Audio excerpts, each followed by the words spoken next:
All right, in this program, we're going to talk about how to do a scrolling backdrop. And scrolling backdrops are common in some retro-style games such as Mario or Flappy Bird or things like that, where the character appears like it's walking forward in the left and right direction when actually the character kind of stays stationary and the backdrop is moving left and right.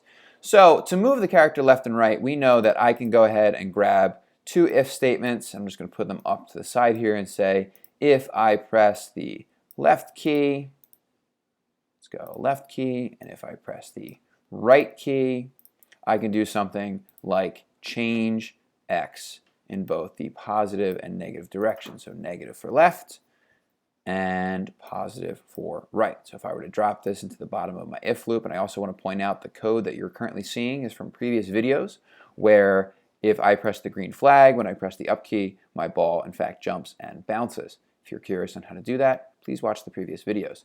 Now what happens though is that I can now press left and right and my character would go ahead and move to the left and right, and I can actually bounce it left and right and kind of move back and forth here.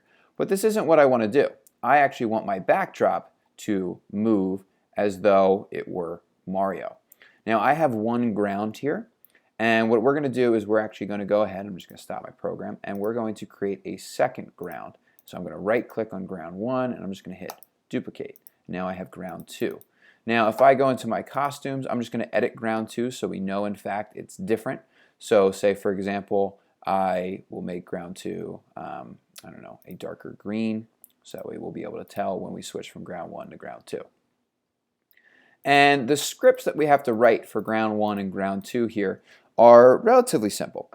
When the green flag is clicked, we of course want our ground to be centered. So if the ground was over here, that would of course affect the program. So every time we want our program to start, we're going to go to 0, 0. Then we need our forever loop. And what we're going to do is we're going to set the x value to something that we can move it left and right in the x direction. Now what we actually need to do is create one more variable, and it's going to be called scroll, and I'm actually going to call it scroll x in case I want to do a scroll y later. So I have now scroll x, and I'll leave it off to the side here for now. And what I want to do is I actually want to set the x position of my ground to scroll x plus, here we go, scroll x, I'm going to zoom in here, plus, and it's going to be 480 times 1. And here's why. 480 is because that's the width of the screen. So 480 is the total width of our screen, and the times 1 is actually going to be an offset multiplier. And I promise that'll make sense in a minute here. Now what we need to do is if the ground is within the window, within this 480 pixel window, we want it to be showing. But the second it actually leaves the window, we actually want it to hide. So if I grab an if-else statement, and the if part's going to be show, so I'm going to go to the looks tab and grab show, and the else part's going to be hide, or I'm sorry, opposite. It's going to be else is going to be show, if is going to be hide. So if it's not in the window, we want it to be hidden. At all other times, we want it to be showing. So the code for that is going to be this. I'm going to grab an or block, and I'm going to grab a couple less than blocks here. So I'm going to say something less than or something. Here we go. If 450 is less than the x position, or if if the x position is less than negative 450, it's going to be hidden. Now here's why I did 450 and not 480. I gave it a little bit of a buffer, so it actually happens just before and just after it leaves the window here. So what's going to happen is if I would actually go ahead and change the scroll position, we would actually slide this ground left and right. And once it left the window, once it left our stage, it would hide. And once it came back on the stage, it would in fact show. Now to actually make this ground move, we needed to move every time we pressed the left and right key. So if we go back to our ball, where we originally wrote change x by negative 10 and change y by positive 10, we're going to throw those out, leave the left and right key pressed, and now we're actually going to be changing the scroll variable.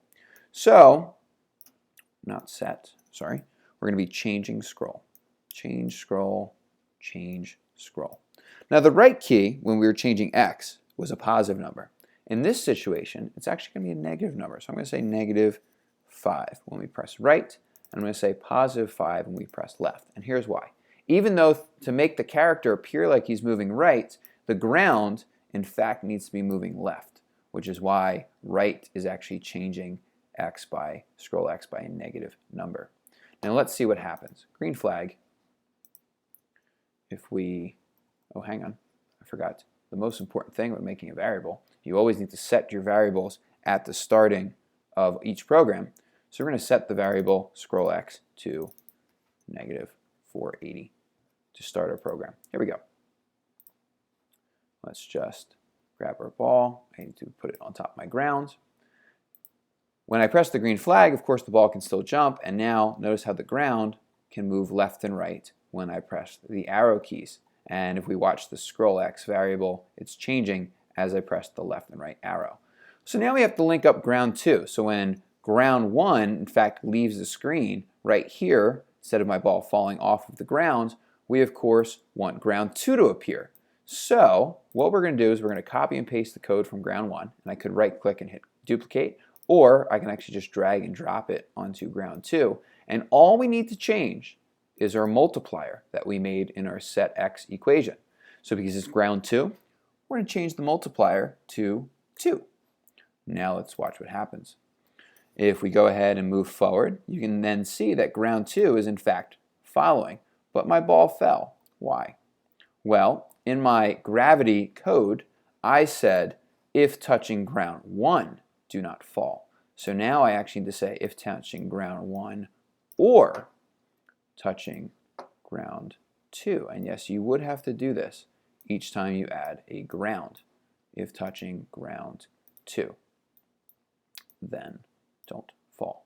Let's see if that went ahead and worked here. I just broke my program. Let's see if this works. So if I hit the green flag, we're going to kind of restart.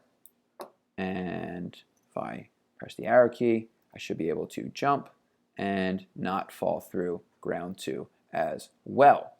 Now, the one thing, and you do have to actually add it down here, notice on the up arrow, in order to jump, I have to add ground 2 down here as well.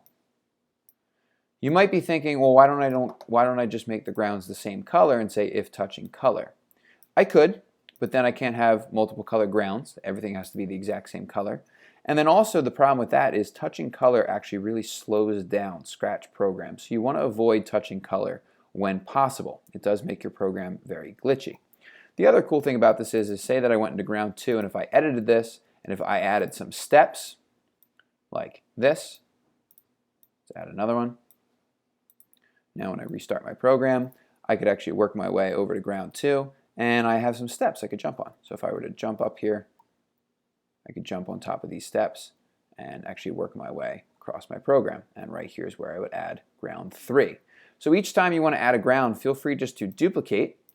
And the only thing you need to change in the code for your next ground is the multiplier. If it's ground 3, it should say times 3. 4 times 4, 5 times 5, and so on. So now as I work my way through, you'll notice that my map here, my scrolling map, is only getting longer. And my steps appear to be a little tall, so I'm just going to ignore the steps for now. But here is ground 3.